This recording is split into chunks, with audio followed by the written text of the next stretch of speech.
Hello, hello. Jarmo plays Lonely Mountains Downhill on the Switch for now. Potentially for the foreseeable future, I guess. I don't want to go Hunter, for the obvious reason that I want to be able to see my character. um, let's see here, Trailblazer or Boar. 11 crashes or fewer. You know what? I'm not usually like this, but I say let's go for the easy one to start out with. I'm usually the kind of guy that that would knock out the hardest task right off the bat, just so that future me is gonna be like, hey, thank you, man. I appreciated that very much. Put it on my tab. Yes, put it on my tab for myself. But yeah, it's just it just makes logical sense to me. Get the. It's kind of like ripping the Band-Aid off, like, when your mom says, "All right, I'm gonna count to 3, 1, rip." Bzz. Wait, what's the sound effect for a Band-Aid ripping off? No, that's a bone breaking.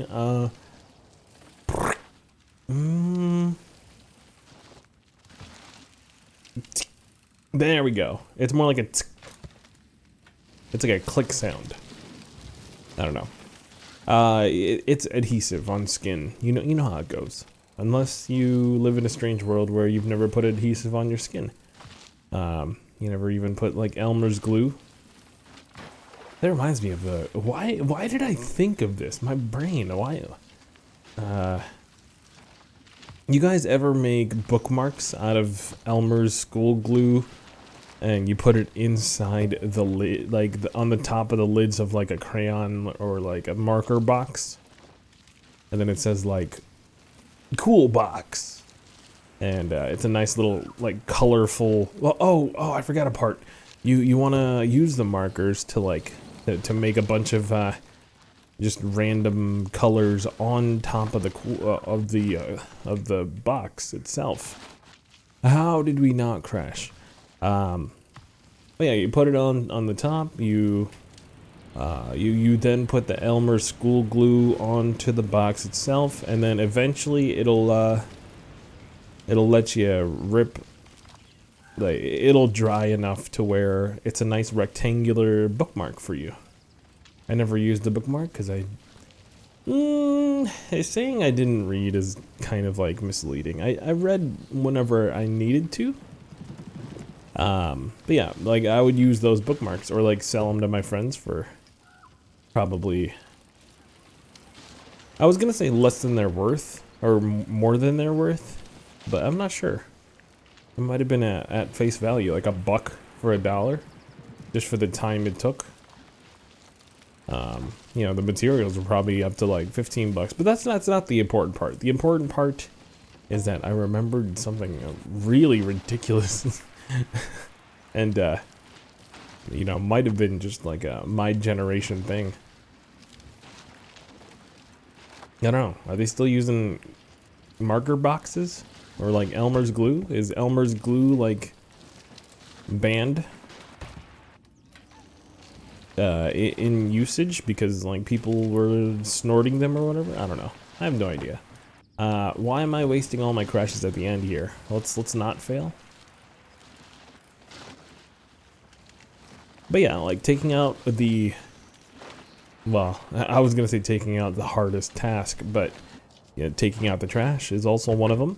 No, it's the cursed, the absolute worst part of this whole trail is that invisible branch at the end. How dare you? Oh, what is this? What did we just do? I don't know, whatever. Let's keep going. Yeah, so what was I gonna say? Yeah, there's nothing to say. No, there is a lot to say. So, like, knocking out the hardest task first. It just it improves your mental state for later on. Unless there's a huge caveat here. Unless you knock out that task in the beginning, and then like whoever's in charge of you, whoever's giving you the task, whether it's like a supervisor or manager, or like your wife, or your girlfriend needs you to I don't know, to do something like take out the trash again, because they broke something maybe. You just took out the trash, and then, oh, that's very nice. There's a lot of space for, all of this trash that I was thinking of tossing out, and all of a sudden the trash bag is full again. In those rare moments, you can be like, why do I even bother? And then you go into a mental state of like, never getting anything done because it just the work piles up too fast. You can't get through it all. But that's not really what we're trying to have a conversation over, is it?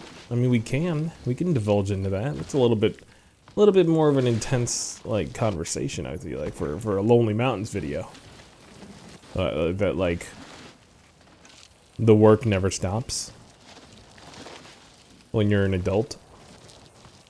Yeah. Okay, so I live by like a very simple rule.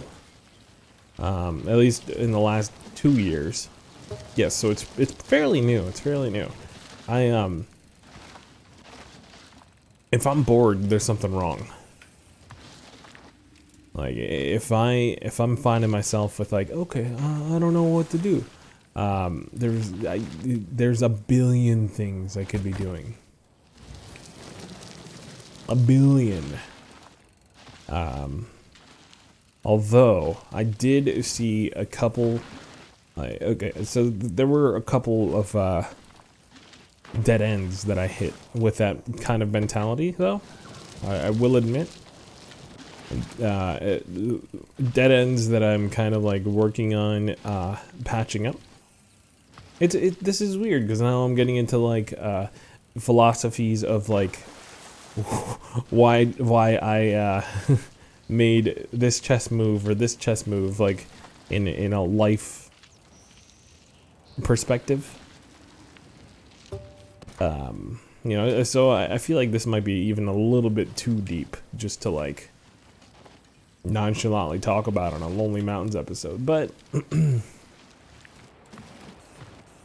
a lot of roadblocks I hit were like kind of monetary ones.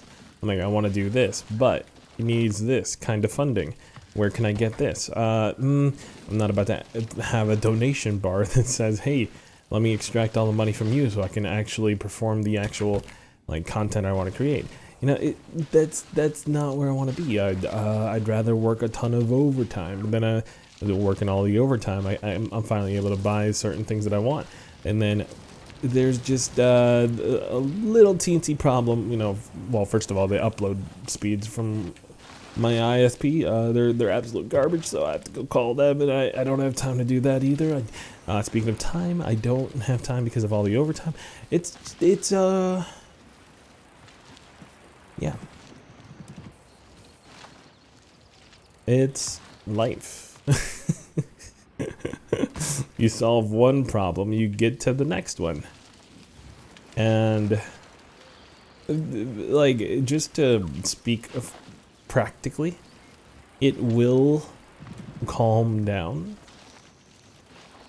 I don't know who I'm trying to assure, whether if it's my long-term fans or like myself. Probably both, but it's one of those things where you just have to ride the waves, especially when it comes to like I'm always afraid of like being stuck into one game. Kind of it's not really a smart thing to be afraid of. You should be a-okay with riding a wave if you're, if you're constantly growing. Like, you can pepper in a couple things. You could be the Overwatch streamer and also play this. But the majority of your time is spent on this. The harder part for me, especially if we're talking about Overwatch, was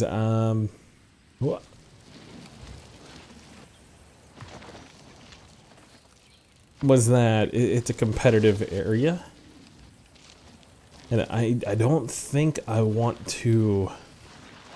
And this is kind of like a silly thing to kind of run away from. I don't want my main game to be competitive.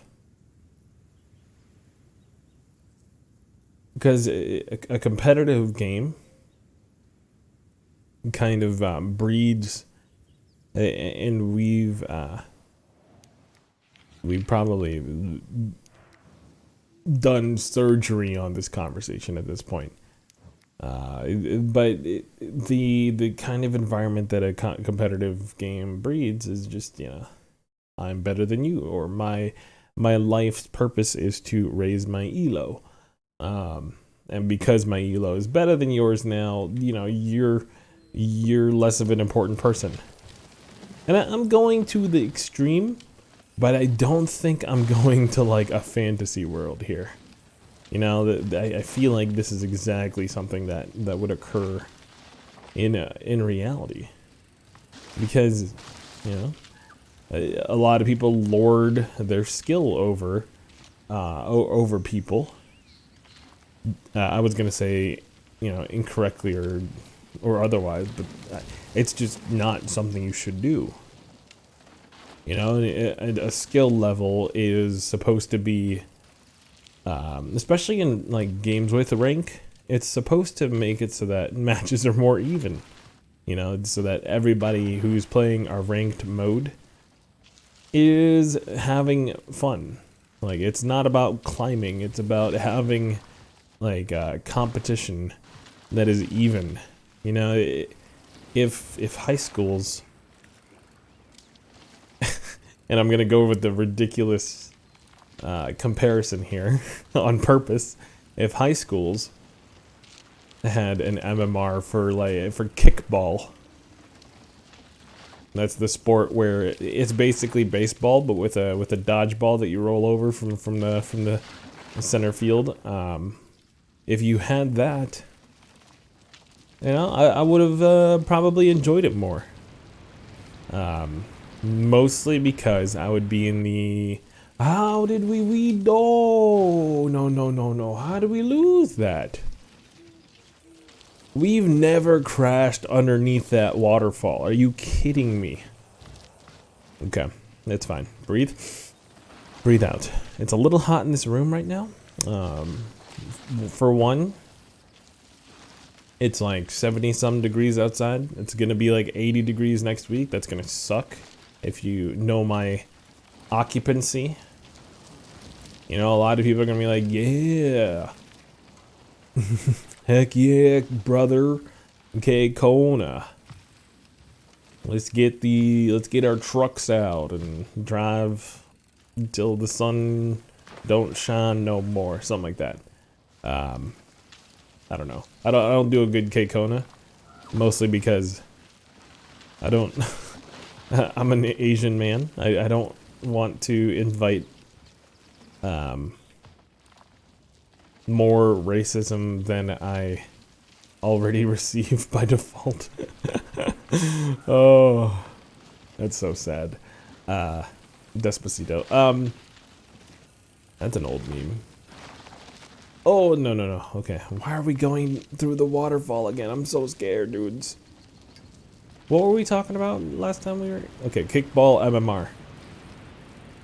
Kickball MMR would be awesome because, like, to some extent, gym teachers try to do this already by picking two captains, usually, the best of Like, I don't know, maybe one of each gender, you know, the most sporty of each one. I remember the girl, Michelle, from 3rd grade. How do you know this? Look, I've kept up with her, okay? I know Michelle. The guy from 2nd grade, wait, did I just switch grades? But the sporty guy, his name was Shane. Yeah, Shane and Michelle. And they would pick from there. Whoever they wanted on their team. Usually, you know, they pick the 2nd best person and then the 3rd best person. And then it's like, who cares at that point? Yeah, you get the people that are most energetic or most willing to play. Luckily, I would dodge the hold on, let me ride the. Can we get another bike yet? No, we can't. We need 3 more pieces. I'm gonna go with the boar. But yeah, like, luckily I wouldn't be dead last a lot of the times. Especially when I was still kind of like getting more overweight. It's pretty sad. But like, a lot of the times, well, it's mostly because I would show, you know, competitive fire. I guess you could say. But you can tell when somebody's there to play versus somebody who is going to be like a fly on the wall and is just like, yeah, I don't feel like playing. You could have caught that. Why aren't you paying attention? Just put a little bit of effort.